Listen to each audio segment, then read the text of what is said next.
buses, and it was just, I mean, you knew going over there that it was going to be, you know, no sleep, run like hell. Everybody, the crowds were so live.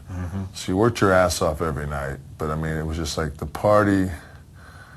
I mean, it was from the minute you got on the bus that morning to the, I mean, it was an all day until you just couldn't go anymore. It was just, you know. And I remember we were about 10 days in, and Dan Spivey came back and was kind of doing like that Cape Fear gimmick. Yeah, the Waylon Mercy. Yeah, and he had like a dagger on his head. And we'd been playing, we had Yoko on our bus. And at the beginning, it was like they had the heels and the baby faces on buses, but then it became one of those situations like, let me get this right. We're away from our families for a month. You're going to tell us who the fuck we're going to sit with on a bus because it's baby faces and heels, and you've got a and I remember Bam Bam standing up meeting, he goes, Nash and those guys are breaking kayfabe, they're sitting on the heel bus. He said, you know, there's people that could go from town to town, and Scott stood up, he goes, they go to town, you think they've watched the same match 17 nights in a row, they might think it's fake? Like, maybe? You know? But I remember just Yoko would play that gangster rap, and I remember... Really? Oh, yeah. Yokozuna? He'd play gangster rap the whole time we were on the bus. And we stopped at some place, and there was McDonald's, and I looked over at Spivey, and you could just see he was just visibly cracked. His skin was gray. He still had the dagger tattoo on from the night before, and he was just sitting there. I walked by, I said, hey, what's up, Dagger Head? And he just looked at me like, that was it. He came home, and it was done. Really? There were so many guys that vanished in that territory. What happened with Dan Spivey? I mean, he was just gone. He said uncle. Shane Douglas did that. I mean, you know, Shane was a big star at ECW. Shane was a good performer, but he went into that Shark Tank, and I think Shane, because he was educated, you know, said, you know what, no. What is it about the WWF back then that could eat alive talented performers like Shane and Spivey? I think it's the fact that we always used to refer to it as the Shark Tank. Yeah. You know, it was one of those deals where, I mean, it was a work, but it wasn't a work that, if you were one of the top 2 or 3 guys, you knew that you were going to make more money than an opening match. I mean, you were paid accordingly where you were on the card. So, I mean, it was cutthroat. And that's why we basically, when we formed the clique, it was like, we knew there'd be power in numbers, and it'd be a deal like, you know, nobody backstabs anybody else. And a lot of times we'd have, you know, collectively we'd have 4 matches on the card in our car. Right. You know, so we'd have, you know, Kid usually open because he'd have a great match, and then Hunter was on his way up, but he was undefeated at the time. He'd be mid, and then, you know, Scott was working for the IC belt, and then Sean and I were wrestling each other. We'd all travel.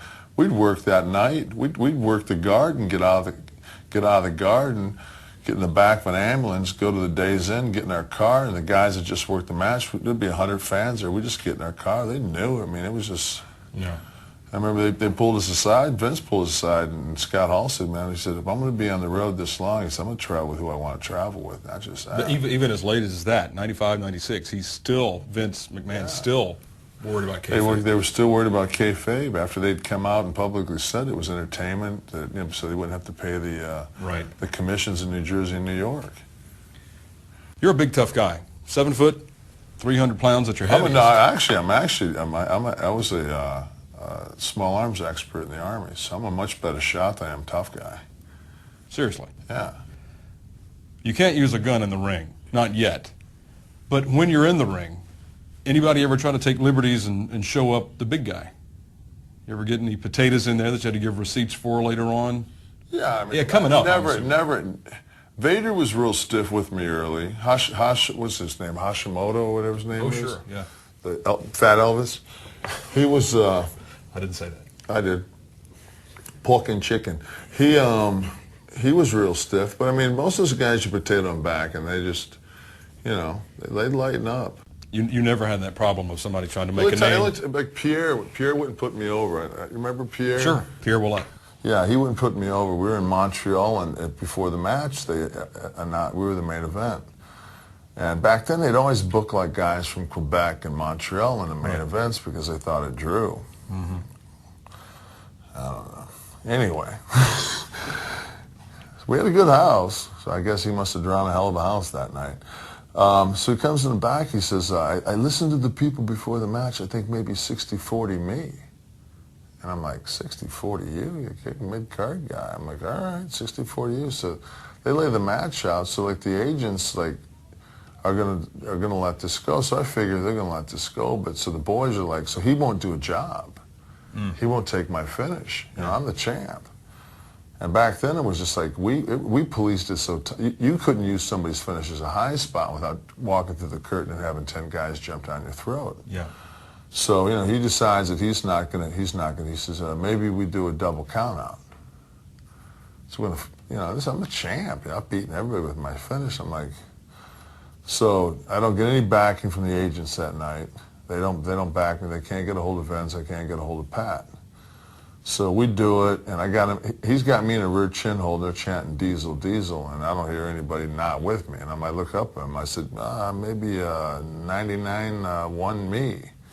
I said, you want to change your finish? He says, no. So I don't think anything of it, but that night, of course, you get in the car, and Scott and Sean get in the car with me. Like, that's bullshit, man. That guy, he's killing the business.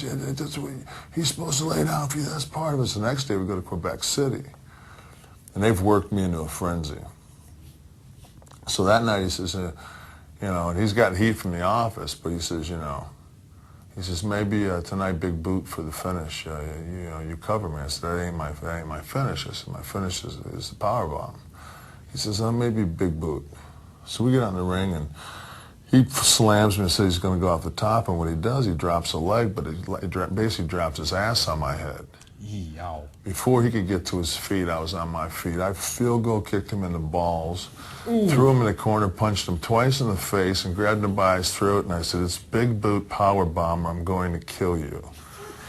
He looked at me, and he just shook his head, yes. I sent him off. I kicked him as hard as I possibly could in the face, picked up his limp body and power bombed as hard as I could, went by the Canadian promoters and flipped them off while all the American guys stood behind the curtain going, yeah, suck on that, Canada! Suck on that! And it was like one of those deals where so then he came back in the locker room, man, and I was, you know, I was hot, and he came in the back, and you know, and the agents had him by his arm, you know, like this, and he came back and said, you want to go? I will go. And I just looked at him, I said, dude, I said, if I go again, I said, I'm going to kill you. I said, I'm not going to stop till it's over. And he just stood there, and then later on, Renee, one of the agents said, he says, let me tell you, Big D, I had him barely like this. If he wanted to go, he could have went. I said, I could see it in his eyes. He's a punk. I said, I wasn't worried about it. We worked things out later on. He was young, and it was a bad decision. But I mean, of all the matches I've had, that's the only time that anybody is. And I got bad knees. If you wanted to, you could leg dive me. But I think that anybody knew that. If you leg dived me and took me down, I mean, you'd have to fight 4 guys. I mean, we used to always have a thing, me and Scott and Sean, everybody's just like, you know, hey, I got problems with so-and-so. You know, if I'm on top, don't do anything. But if he gets on top, don't be afraid to kick him in the face. So I think everybody knew that. We had a pack of 5 guys that pretty much was always together. So if you were going to fight one of us, you were going to fight 5 of us. Didn't have any problems. No. Everyone knew. Plus, we're Vince's boys. I mean, we're working hard. We weren't complaining. You know, Vince Drawing money? Yeah, Vince was happy with us. So, I mean, as long as the boss is happy, then, you know, the underneath. I remember Ted DiBiase walking into Vince's office saying, if the clique doesn't leave, you know, I'm leaving. And he said, all right, see ya. Regrets. Kevin, a career that's Regrets, I've had a few. But then again. No, not too few to mention. We want to mention a few. That's why we're doing Regrets. this. Now, think back. The people that are watching this are going to know the Master Blaster start off, the Oz thing, Yeah, the well, Vinny Vegas actually, thing. the Master, I should have never cut my hair because I had I worked at a strip club, and I had this great long. Why doesn't that surprise me? Which that's yeah. I saw some today. Some guy showed me some magazines. I broke in for some cannery. There were some cans in there, but I mean, there was a cannery in Georgia. They came and got me from the Cheetah 3 in Atlanta. I was a bouncer at the hottest strip. We had like 5 penthouse girls working there at one time. Know it well. Yes, who doesn't? If you've made it through there on the convention scene. Who pulled you out of there? Actually, the Steiners did. I worked out at Coffee's gym with actually Robbie, Rick Steiner. he said, you ought to try to get into wrestling. He said, back then I was about 350. I mean, I was on a little of the supplementation. I would think. Had you been a fan growing up? On and off. Mostly when I was a kid, we had big-time wrestling out of Detroit that had like the Sheik and Dick the Bruiser. We had Bobo Brazil. The Kangaroos, Moose Chodlak, Igor, Firpo. I mean, that was, kind of our crew of guys. I mean, I watched it, and I remember in 6th, 7th grade when they would have wrestling, we'd gouge each other's eyes, and, I mean, they said, okay, we're going to do wrestling class, and we did, wrestling. So you knew a little when the Steiners pulled you out of the Cheetah. Oh, I watched it here and there, and then when I became friends with those guys, they used to get me tickets, and I'd go down to the Omni and watch them. Yeah. When they had some great tag teams. They had Spivey and Vicious were the Skyscrapers. Yeah. They had Doom. They had the Steiners. The Road Warriors were there then. So I always liked tag wrestling. Samoan SWAT team was there at that time. Yeah. So they had some great tag teams. How long between that first meeting and they suggested it, dropped the hint, did you make the move? It's one of those things like anybody that tries to break in, it's just like, it's such a close fraternity because, a 7-foot guy walks up to you that's in shape, that's a big old guy, that's an athlete.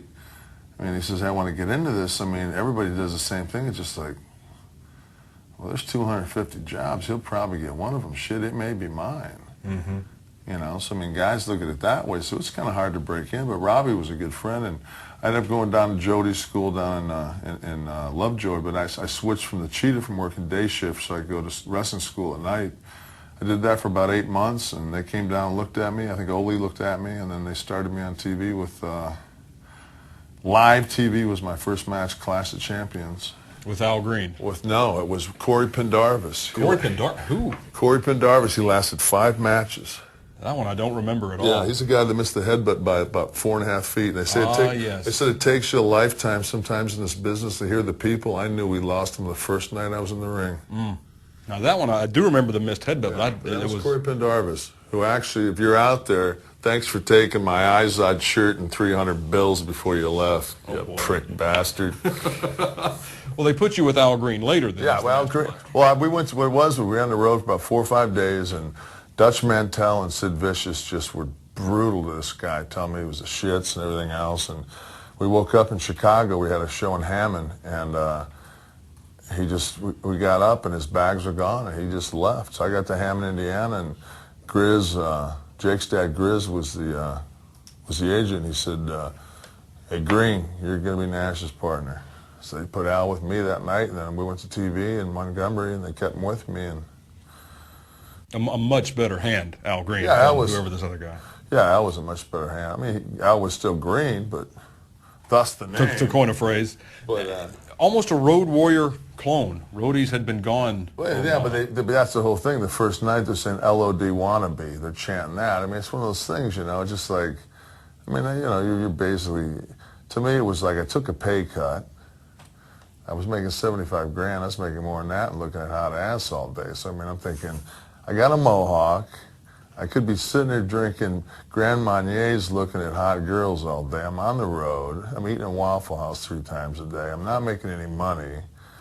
And I'm the shits. And I go out every night and expose myself how bad I am. I said, this probably is not going to work. And you thought, the answer must be Oz.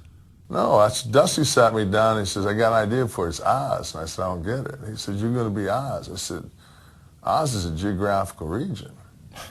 And he says, no. I said, no. I said, it's the Wizard of Oz. I said, there's a wizard, but he's from Oz. It's like the United States. I said, it's a geographical region. I said, you can't be a geographical region. He says, no, you're going to be Oz. And I said, all right, this is a rib. Then when I got the costume in St. Petersburg and there was that rubber mask, I went, oh. Mm-hmm. All right, this is a rib, and they're going to see if they can run me out of the business. Now, you're Kevin Nash. We've seen your personality. Right. And you're a forceful guy. You speak your mind. Did it ever occur to you, like, this may not be the best use of a 7-foot guy who's in shape, who actually can at least show potential to do something. This is going to kill me. You know what, though, Kevin Sullivan, that day, I asked him, I said, Sully, what do you do? And he looked at me, he says, brother, take the money. I looked at him, I said, and I'd gotten a bump in pay, like about 50 grand. I said, I ended up working 7 times that year as Oz, I think. Wow. So at 156 grand, I was probably the highest paid guy in the business. Per match.